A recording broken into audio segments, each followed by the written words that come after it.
بسم الله الرحمن الرحيم. طه ما أنزلنا عليك القرآن لتشقى إلا تذكرة لمن يخشى تنزيلا ممن خلق الأرض والسماوات العلى الرحمن على العرش استوى له ما في السماوات وما في الأرض وما بينهما وما تحت الثرى وإن تجهر بالقول فإنه يعلم السر وأخفى الله لا إله إلا هو له الأسماء الحسنى وهل أتاك حديث موسى إذ رأى نارا فقال لأهلهم كثوا إني آنست نارا لعلي آتيكم منها بقبس أو أجد على النار هدى فلما أتاها نودي يا موسى إني أنا ربك فاخلع نعليك إنك بالوادي المقدس طوى وأنا اخترتك فاستمع لما يوحى إنني أنا الله لا إله إلا أنا فاعبدني وأقم الصلاة لذكري إن الساعة آتية أكاد أخفيها لتجزى كل نفس بما تسعى فلا يصدنك عنها من لا يؤمن بها واتبع هواه فتردى وما تلك بيمينك يا موسى قال هي عصاي أتوكأ عليها وأهش بها على غنمي ولي فيها مآرب أخرى قال ألقها يا موسى فألقاها فإذا هي حية تسعى قال خذها ولا تخف سنعيدها سيرتها الأولى واضمم يدك إلى جناحك تخرج بيضاء من غير سوء آية أخرى لنريك من آياتنا الكبرى اذهب إلى فرعون إنه طغى قال رب اشرح لي صدري ويسر لي أمري واحلل عقدة من لساني يفقه قولي واجعل لي وزيرا من أهلي هارون أخي أشدد به أزري وأشركه في أمري كي نسبحك كثيرا ونذكرك كثيرا إنك كنت بنا بصيرا قال قد أوتيت سؤلك يا موسى ولقد مننا عليك مرة أخرى إذ أوحينا إلى أمك ما يوحى أن اقذفيه في التابوت فاقذفيه في اليم فليلقه اليم بالساحل يأخذه عدو لي وعدو له وألقيت عليك محبة مني ولتصنع على عيني إذ تمشي أختك فتقول هل أدلكم على من يكفله فرجعناك إلى أمك كي تقر عينها ولا تحزن وقتلت نفسا فنجيناك من الغم وفتناك فتونا فلبثت سنين في أهل مدين ثم جئت على قدر يا موسى واصطنعتك لنفسي اذهب أنت وأخوك بآياتي ولا تنيا في ذكري اذهبا إلى فرعون إنه طغى فقولا له قولا لينا لعله يتذكر أو يخشى قالا ربنا إننا نخاف أن يفرط علينا أو أن يطغى قال لا تخافا إنني معكما أسمع وأرى فأتياه فقولا إنا رسولا ربك فأرسل معنا بني إسرائيل ولا تعذبهم قد جئناك بآية من ربك والسلام على من اتبع الهدى إنا قد أوحي إلينا أن العذاب على من كذب وتولى قال فمن ربكما يا موسى قال ربنا الذي أعطى كل شيء خلقه ثم هدى قال فما بال القرون الأولى قال علمها عند ربي في كتاب لا يضل ربي ولا ينسى الذي جعل لكم الأرض مهدا وسلك لكم فيها سبلا وأنزل من السماء ماء فأخرجنا به أزواجا من نبات شتى كلوا وارعوا أنعامكم إن في ذلك لآيات لأولي النهى منها خلقناكم وفيها نعيدكم ومنها نخرجكم تارة أخرى ولقد أريناه آياتنا كلها فكذب وأبى قال أجئتنا لتخرجنا من أرضنا بسحرك يا موسى فلنأتينك بسحر مثله فاجعل بيننا وبينك موعدا لا نخلفه نحن ولا أنت مكانا سوى قال موعدكم يوم الزينة وأن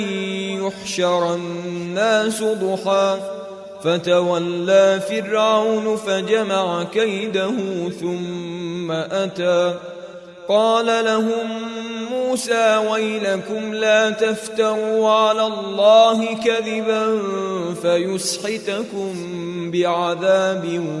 وقد خاب من افترى فتنازعوا أمرهم بينهم وأسروا النجوى قالوا إن هذان لساحران يريدان أن يخرجاكم من أرضكم بسحرهما ويذهبا بطريقتكم المثلى فأجمعوا كيدكم ثم أتوا صفا وقد أفلح اليوم من استعلى قالوا يا موسى إما أن تلقي وإما أن نكون أول من ألقى قال بل ألقوا فإذا حبالهم وعصيهم يخيل إليه من سحرهم أنها تسعى فأوجس في نفسه خيفة موسى قلنا لا تخف إنك أنت الأعلى وألق ما في يمينك تلقف ما صنعوا إنما صنعوا كيد ساحر ولا يفلح الساحر حيث أتى فألقي السحرة سجدا قالوا آمنا برب هارون وموسى قال آمنتم له قبل أن آذن لكم إنه لكبيركم الذي علمكم السحر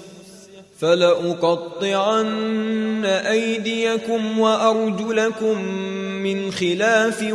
ولأصلبنكم في جذوع النخل ولتعلمن أينا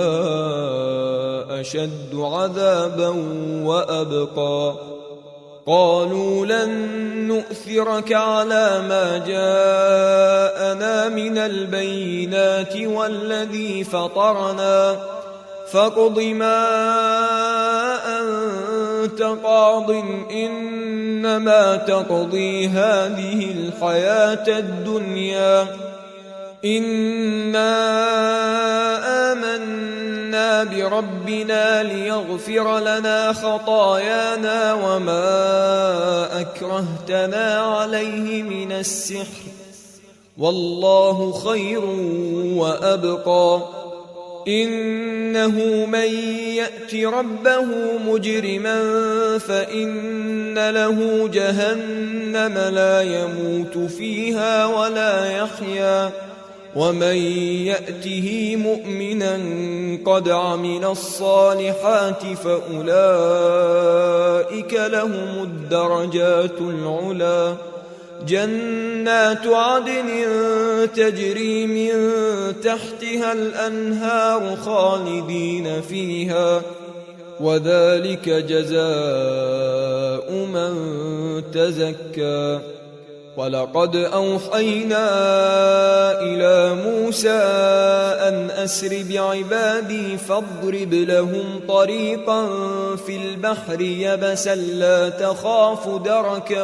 ولا تخشى فأتبعهم فرعون بجنوده فغشيهم من اليم ما غشيهم وأضل فرعون قومه وما هدى يا بني إسرائيل قد أنجيناكم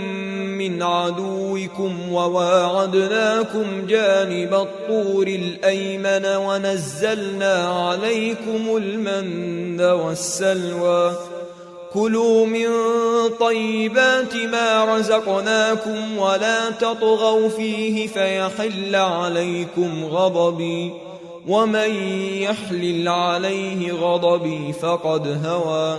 وإني لغفار لمن تاب وآمن وعمل صالحا ثم اهتدى وما أعجلك عن قومك يا موسى قال هم أولئك على أثري وعجلت إليك رب لترضى قال فإنا قد فتنا قومك من بعدك وأضلهم السامري فرجع موسى إلى قومه غضبان أسفا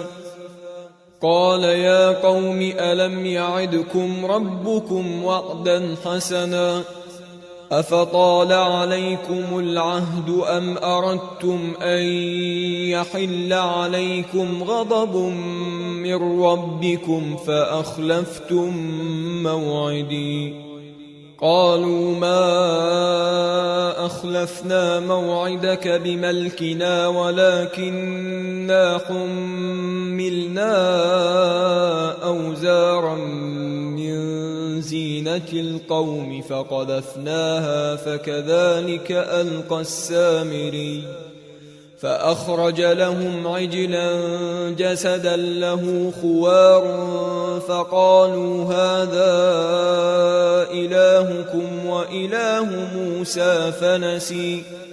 أفلا يرون ألا يرجع إليهم قولا ولا يملك لهم ضرا ولا نفعا ولقد قال لهم هارون من قبل يا قوم إنما فتنتم به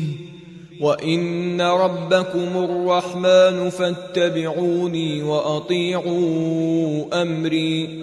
قالوا لن نبرح عليه عاكفين حتى يرجع إلينا موسى قال يا هارون ما منعك إذ رأيتهم ضلوا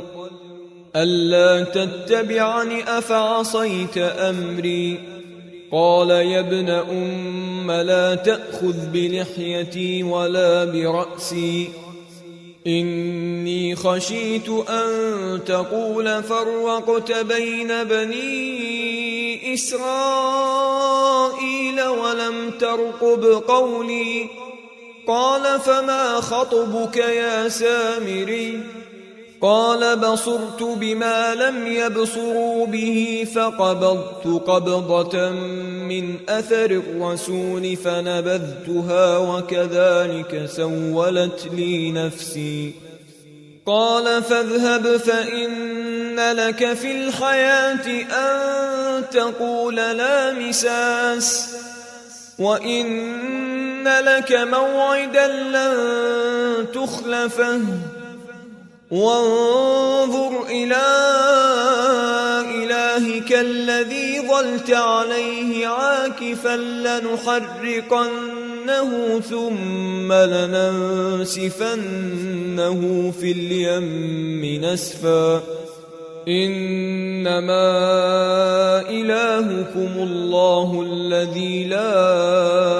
إله إلا هو وسع كل شيء علما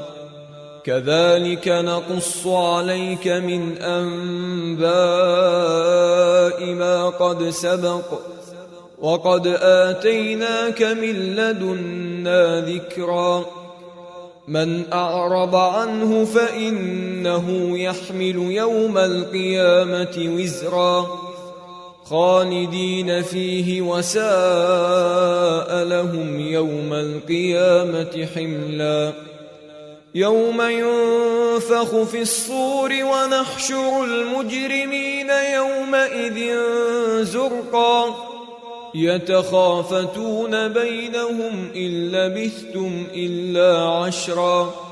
نحن أعلم بما يقولون إذ يقول أمثلهم طريقة إن لبثتم إلا يوما ويسألونك عن الجبال فقل ينسفها ربي نسفا فيذرها قاعا صفصفا لا ترى فيها عوجا ولا أمتا يومئذ يتبعون الداعي لا عوج له وخشعت الأصوات للرحمن فلا تسمع إلا همسا يومئذ لا تنفع الشفاعة إلا من أذن له الرحمن ورضي له قولا يعلم ما بين أيديهم وما خلفهم ولا يحيطون به علما وعنت الوجوه للحي القيوم وقد خاب من حمل ظلما ومن يعمل من الصالحات وهو مؤمن فلا يخاف ظلما ولا هضما وكذلك أنزلناه قرآنا عربيا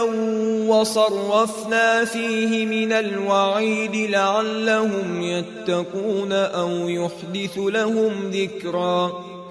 فتعالى الله الملك الحق ولا تعجل بالقرآن من قبل أن يقضى إليك وحيه وقل رب زدني علما ولقد عهدنا إلى آدم من قبل فنسي ولم نجد له عزما وإذ قلنا للملائكة اسجدوا لآدم فسجدوا إلا إبليس أبى فقلنا يا آدم إن هذا عدو لك ولزوجك فلا يخرجنكما من الجنة فتشقى إن لك ألا تجوع فيها ولا تعرى وأنك لا تظمأ فيها ولا تضحى فوسوس إليه الشيطان قال يا آدم هل أدلك على شجرة الخلد وملك لا يبلى فأكلا منها فبدت لهما سوآتهما وطفقا يخصفان عليهما من ورق الجنة وعصى آدم ربه فغوى ثم اجتباه ربه فتاب عليه وهدى قال اهبطا منها جميعا بعضكم لبعض عدو فإما يأتينكم مني هدى فمن اتبع هداي فلا يضل ولا يشقى ومن أعرض عن ذكري فإن له معيشة ضنكا ونحشره يوم القيامة أعمى قال رب لم حشرتني أعمى وقد كنت بصيرا قال كذلك أتتك آياتنا فنسيتها وكذلك اليوم تنسى وكذلك نجزي من أسرف ولم يؤمن بآيات ربه ولعذاب الآخرة أشد وأبقى أفلم يهد لهم كم أهلكنا قبلهم من القرون يمشون في مساكنهم إن في ذلك لآيات لأولي النهى ولولا كلمة سبقت من ربك لكان لزاما وأجل مسمى فاصبر على ما يقولون وسبح بحمد ربك قبل طلوع الشمس وقبل غروبها ومن آناء الليل فسبح وأطراف النهار لعلك ترضى ولا تمدن عينيك إلى ما متعنا به أزواجا منهم زهرة الحياة الدنيا لنفتنهم فيه ورزق ربك خير وأبقى وأمر أهلك بالصلاة واصطبر عليها لا نسألك رزقا نحن نرزقك والعاقبة للتقوى وقالوا لولا يأتينا بآية من ربه أولم تأتهم بينة ما في الصحف الأولى ولو أنا أهلكناهم بعذاب من قبله لقالوا ربنا لولا أرسلت إلينا رسولا فنتبع آياتك من قبل أن نذل ونخزى قل كل متربص فتربصوا فستعلمون من أصحاب الصراط السوي ومن اهتدى